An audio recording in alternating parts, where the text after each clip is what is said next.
नमस्ते टीम। आज के इस आर्किटेक्चरल डीब्रीफ में सीधे मुद्दे पर आते हैं। एक लीड सॉफ्टवेयर इंजीनियर के तौर पर मैंने कई बार देखा है कि जब सिस्टम्स को स्केल करने की बात आती है तो हम कैसे फंस जाते हैं।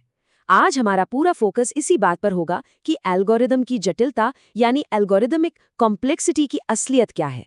चलिए आज हम इस पूरी थ्योरी को एक बिल्कुल प्रैक्टिकल इंजीनियरिंग नजरिए से डिकोड करते हैं। फटाफट आज के एजेंडे पर नजर डाल लेते हैं। हम शुरुआत करेंगे एक बहुत ही साधारण क्लासरूम सर्च के उदाहरण से। फिर हम देखेंगे कि कैसे एग्जीक्यूशन टाइम और कॉम्प्लेक्सिटी में जमीन आसमान का फर्क होता है, मैथमेटिकल कॉस्ट कैसे निकालते हैं, मेमोरी की क्या भूमिका है और अंत में हम सिस्टम के स्केल होने की भविष्यवाणी कैसे कर सकते हैं। तो चलिए सबसे पहले अपने कीबोर्ड से एक कदम दूर हटते हैं और इस पूरी चीज को एक रियल वर्ल्ड क्लासरूम सर्च के उदाहरण से समझते हैं। देखिए, इसे ऐसे समझते हैं। सोचिए कि एक बड़ी सी क्लासरूम में हमारा एक पेन खो गया है। अगर हम लीनियर सर्च यानी O ऑफ n का इस्तेमाल करें तो हम बस हर व्यक्ति के पास जाएंगे और एक एक करके पूछेंगे। ये बहुत ही सीधा और सुलझा हुआ तरीका है। लेकिन जरा क्वाड्रेटिक सर्च यानी O ऑफ n स्क्वायर की कल्पना कीजिए। इसमें हम पहले व्यक्ति के पास जाते हैं और उससे कमरे में बैठे बाकी सभी 50 लोगों के बारे में एक एक करके पूछते हैं। फिर हम दूसरे व्यक्ति के पास जाते हैं और फिर से वही पूरी प्रक्रिया दोहराते हैं। मतलब ये पूरी तरह से निरर्थक है।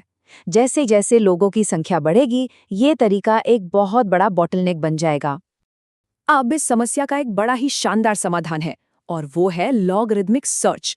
ये असल में एक डिवाइड एंड कॉन्कर रणनीति है। ये हमें ये साबित करके दिखाती है कि किसी चीज को ढूंढने के लिए हर एक एलिमेंट को चेक करना बिल्कुल भी जरूरी नहीं है। अगर हमारा डेटा सॉर्टेड है तो हम हर स्टेप में अपने सर्च ग्रुप को सीधा आधा कर सकते हैं। सच कहूं तो यही इंजीनियरिंग का असली जादू है, जो हमारे काम के बोझ को गणितीय रूप से एकदम कम कर देता है। आगे बढ़ते हैं दूसरे सेक्शन की तरफ और बात करते हैं उस सबसे बड़े भ्रम की जिसका शिकार अक्सर सॉफ्टवेयर इंजीनियर्स होते हैं। हमारी पूरी टीम को ये बात बहुत अच्छे से समझनी होगी कि एग्जीक्यूशन टाइम यानी कोड कितनी देर में रन हुआ, ये महज एक हार्डवेयर का भ्रम है। ये पूरी तरह से उस मशीन के रैम, सीपीयू या उस वक्त सर्वर पर मौजूद लोड पर निर्भर करता है। लेकिन दूसरी तरफ है टाइम कॉम्प्लेक्सिटी। ये मशीन से पूरी तरह आज़ाद होती है। इसका फोकस सिर्फ और सिर्फ इस बात पर होता है कि जब इनपुट बढ़ेगा तो हमारा एल्गोरिथम किस दर से या किस रेट से ग्रो करेगा। तो यहाँ सबसे अहम बात यह है कि अगर हमारा एल्गोरिदम खराब है और हम उसे छिपाने के लिए एक बहुत ही तेज और एकदम खाली उबंटू सर्वर का इस्तेमाल कर लें, तो हो सकता है आज वो हमें बहुत तेज लगे, हमें लगेगा कि हमने प्रॉब्लम सॉल्व कर दी। लेकिन जो उसकी असली गणितीय जटिलता है ना, वो एक टिक टिक करते टाइम बॉम्ब की तरह वहीं बैठी है। जैसे ही कल डेटा बढ़ेगा, वो नया सर्वर भी क्रैश हो जाएगा। चलिए अब सेक्शन 3 पर चलते हैं, जहां हम देखेंगे कि असल में कोड के अंदर जाकर इस मैथमेटिकल कॉस्ट की गणना कैसे की जाती है। आइए एक सिंपल से लूप की कॉस्ट निकालते हैं। वेरिएबल को इनिशियलाइज करने की कॉस्ट मान लेते हैं 1 है, लूप कंडीशन रन होने की कॉस्ट n+1, अंदर जो एडिशन हो रहा है उसकी कॉस्ट n और अंत में रिटर्न स्टेटमेंट की 1। जब हम इन सब को जोड़ते हैं तो हमारा कुल समीकरण बनता है t ऑफ n = 4n+4। अब जब डेटा बहुत बड़ा होता है ना, तो हम इन कॉन्स्टेंट्स को छोड़ देते हैं क्योंकि बड़े स्केल पर इनका कोई खास असर नहीं होता और इस तरह ये समीकरण सिंप्लीफाई होकर O ऑफ n का लीनियर बिग O बन जाता है। और बस यही वो चीज़ है जो नेस्टेड लूप्स या 2D मैट्रिक्स को इतना खतरनाक बना देती है। यहाँ हमारी टाइम कॉम्प्लेक्सिटी सीधा ON मल्टीप्लाइड बाय m हो जाती है। ऐसा इसलिए क्योंकि बाहरी लूप के हर एक सिंगल स्टेप के लिए जो अंदर वाला लूप है उसे पूरी तरह से शुरू से लेकर अंत तक चलना ही पड़ता है। अब आते हैं सेक्शन 4 पर। एफिशिएंसी सिर्फ सीपीयू साइकिल्स बचाने के बारे में नहीं है, मेमोरी भी एक बहुत बड़ा फैक्टर है जिसे मैं द साइलेंट कंस्ट्रेंट कहता हूँ। स्पेस कॉम्प्लेक्सिटी को कैलकुलेट करते वक्त हमें सिर्फ इनपुट का ध्यान नहीं रखना होता, बल्कि ऑक्सिलरी स्पेस यानी जो एक्स्ट्रा मेमोरी हमारा कोड ले रहा है उसका भी ध्यान रखना पड़ता है।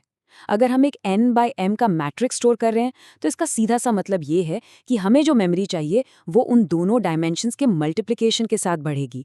और यकीन मानिए, ये डिस्ट्रीब्यूटेड सिस्टम्स में रैम को बहुत तेजी से खत्म कर सकती है।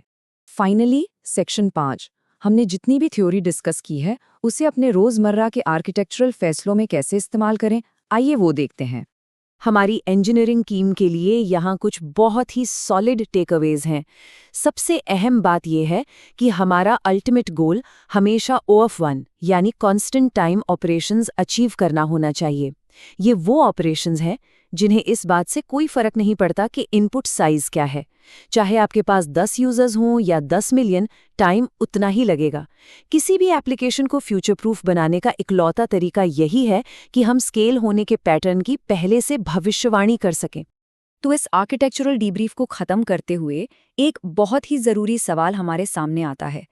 क्या सिर्फ और महंगे और तेज सर्वर्स खरीदते रहना एक सस्टेनेबल तरीका है, या फिर अंत में हमेशा गणित की ही जीत होगी क्योंकि हमारा डेटा किसी भी मशीन की क्षमता से कहीं ज्यादा तेजी से बढ़ेगा? एक लीड इंजीनियर के तौर पर मेरा मानना है कि एक एफिशिएंट एल्गोरिदम लिखने का कोई शॉर्टकट नहीं है। आज के इस एक्सप्लेनर में जुड़ने के लिए बहुत बहुत शुक्रिया। बेहतरीन कोड लिखते रहिए और सिस्टम्स को स्केल करते रहिए।